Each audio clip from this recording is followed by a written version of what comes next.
हादसे, मुसीबतें, बीमारियां, विपत्तियां तो सब पर आती हैं, पर आज इजराइल देश पर एक ऐसी विपत्ति, एक ऐसी आफत है जो शब्दों से बयान नहीं हो सकती।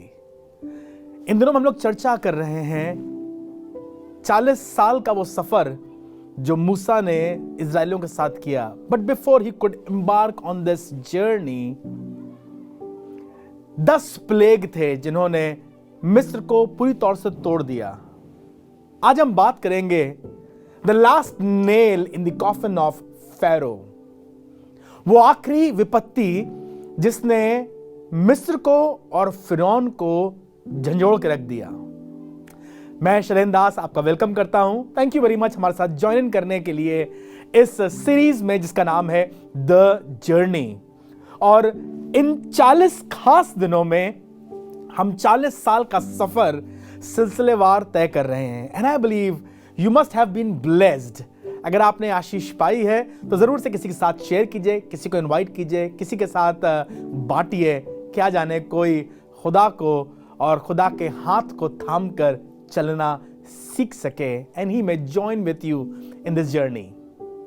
हमने बात करी थी पिछले सेशंस में उन मुसीबतों की, उन आफतों की और वो सुरक्षित स्थान गोशेन की। आज हम बात करेंगे ये 10वीं विपत्ति, महामारी, प्लेग, जो एक विचित्र था। विचित्र इन द सेंस कि इसमें सब लोग नहीं मर रहे हैं, इसमें सिर्फ पेलौठे मर रहे हैं। बीमारी को कैसे मालूम कि कौन बड़ा है कौन छोटा है? बीमारी कैसे जानती है ये बड़ा बेटा है ये छोटा बेटा है? बीमारी कैसे अंदर कर रही है ये लड़की है ये लड़का है? नहीं, लोग बीमारी से नहीं मर रहे थे। कहा गया था कि मौत का फरिश्ता मिस्र की गलियों और चौराहों और रास्तों से होकर गुजरेगा। महल से लेकर के छप्पर में रहने वाले, हाकिम से लेकर सबसे गरीब इंसान तक, फिरौन से लेकर द्वारपाल तक, सबके पेलौठे मारे जाएंगे। 12वां अध्याय निर्गमन का और उसका 12वां पद इसे जाहिर करता है कि कैसे मिस्र में आज ये भयानक रात है।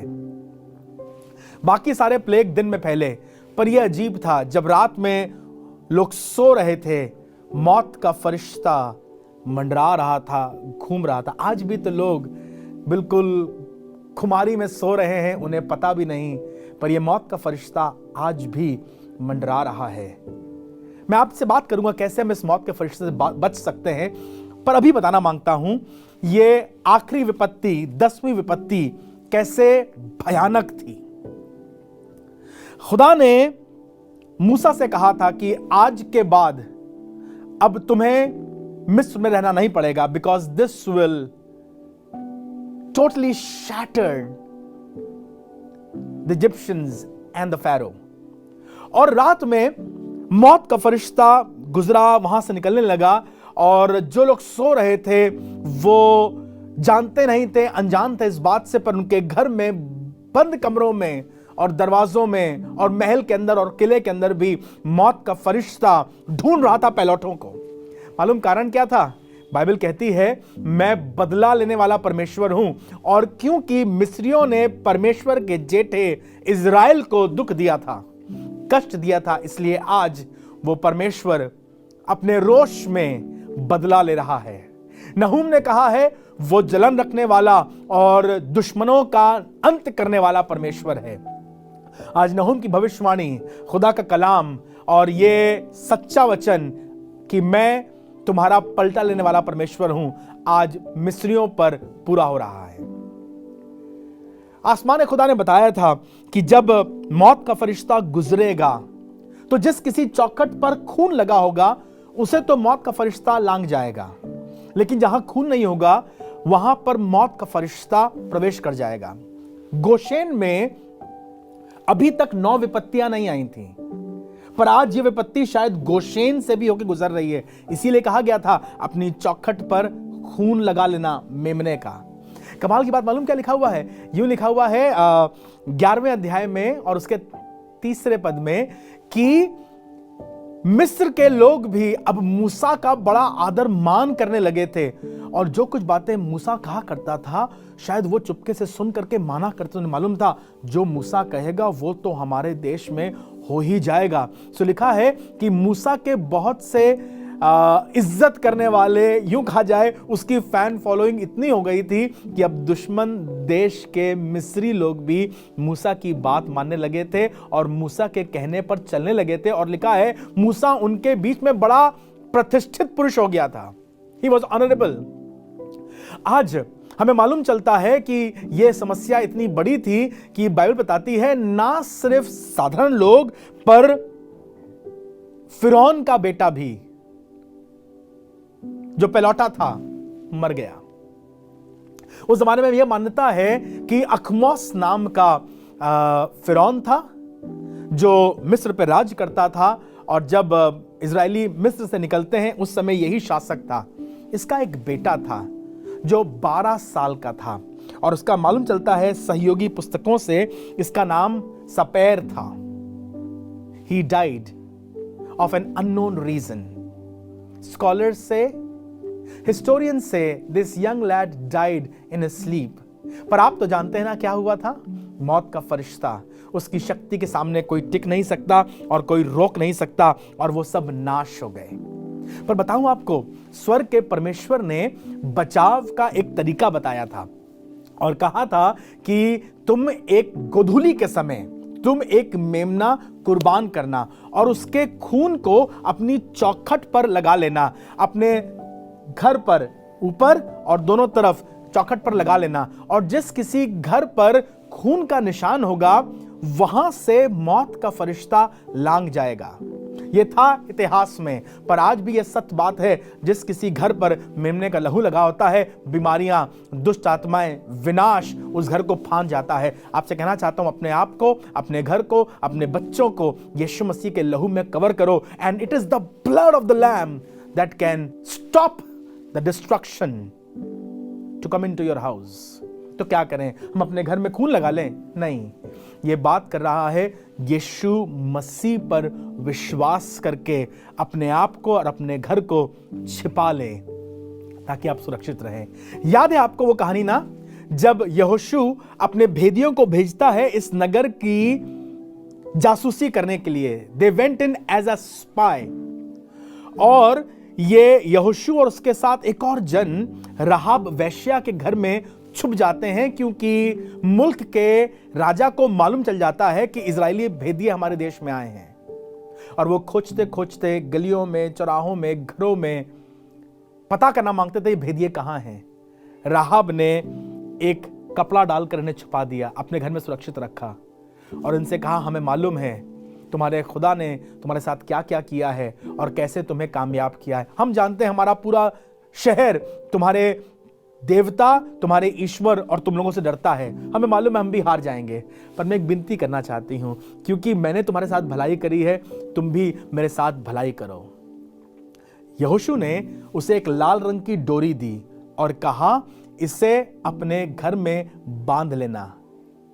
अ रेड कॉर्ड, एक लाल रंग की डोरी, इसे अपने घर में बांध लेना और जब हम इस नगर को बर्बाद करने आएंगे, नाश करने आएंगे ना, अगर हम लाल डोरी देखेंगे, हमारा वायदा है तुझसे कि हम तुझे नुकसान नहीं पहुंचाएंगे और जो जो तेरे घर में होगा वो सब सुरक्षित रहेंगे। जी, ये लाल रंग की डोरी कुछ और नहीं पर मेमने का लहू है जो मुझे और आपको बचाता है। अपने घर को, अपने बच्चों को, अपने खानदान को उस मेमने के लहू में ढांक कर रखो। ये गुनाह से बचाता है, ये मौत से बचाता है, ये नशे से बचाता है, ये नाश करने वाले से बचाता है। बाइबल कहती है प्रकाशित वाक्य और उसके 12वें अध्याय में बहुत अच्छी तरह से यूहन्ना ने लिखा है, कहने लगा 11वें पद में, और हम मेमने के लहू और अपनी गवाही के वचन के द्वारा उस दुष्ट पर जयवंत होते हैं।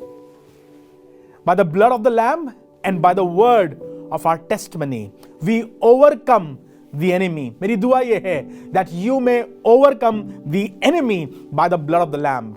तुम बीमार हो, तुम्हारे घर में मुसीबत है, कहो प्रभु हम चाहते हैं अपने आप को, अपने बच्चों को तेरे लहू में ढकना चाहते हैं। मेरा पति बहुत शराब पीता है, प्रभु मैं चाहती हूँ अपने पति को तेरे लहू में ढांपना। प्रभु मैं चाहती हूँ मेरे घर से नाश करने वाला छोड़कर चला जाए। मैं विश्वास करता हूं उसके लहू में आज भी ताकत है, उसका लहू आज भी सामर्थ्य है, उसका लहू आज भी ताजा है, जो तुम्हें तुम्हारी हर मुसीबत और हर बंधन से आजाद करने की सामर्थ्य रखता है। जाने कितने गीत गाए जाते हैं, जाने कितने वचन प्रचार किए जाते हैं लहू के बारे में। यीशु का लहू इस संसार की सबसे अधिक शक्तिशाली और सामर्थी दवा है। बाइबल तो कहती है जो कोई उस पर विश्वास करेगा वो नाश ना होगा। अगर आप विश्वास करेंगे यीशु मसीह पर और उसके बलिदान पर, तो यीशु का लहू आज भी हमें जिंदगी और ताजगी से भरने की सामर्थ्य रखता है। जब इन दिनों में हम प्रार्थना के साथ, दुआ के साथ, इबादत के साथ उस क्रूस की ओर आगे बढ़ रहे हैं, as we are heading towards the cross that has been the ultimate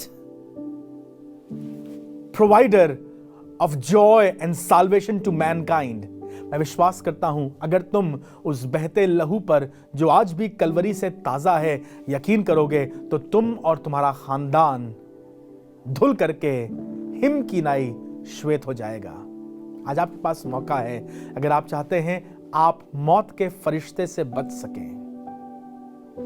Not only talking about the physical death, पर आत्मिक रूप से आप नाश होने से बच सके, तो मेमने के लहू पर विश्वास करना और उसे अपने जीवन पर लगाना, रिसीव करना, ग्रहण करना बहुत जरूरी है। और ये मेरा वो लहू है जो बहुतों की पापों की क्षमा के निमित्त बहाया गया है।